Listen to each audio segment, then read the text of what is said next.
Da li ste znali da postoji jedna stvar koja je zapravo dodatak iPhoneu, a ipak je i sama skuplja od njega? Da je i to moguće potvrđuje ovaj slučaj titanijumske maske za iPhone koja košta nevjerovatnih $1350.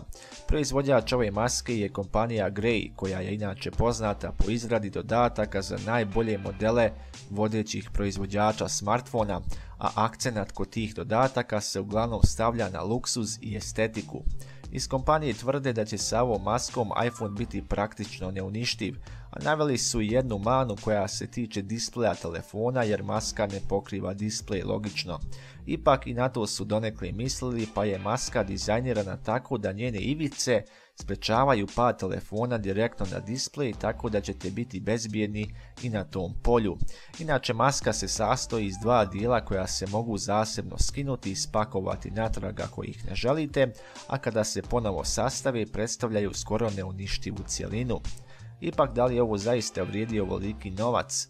Sudeći po komentarima iz kompanije, itekako da, a pohvalili su se i velikim brojem zainteresovanih kupaca koji neće žaliti novac kako bi svoj iPhone učinili još boljim i jačim nego što je bio.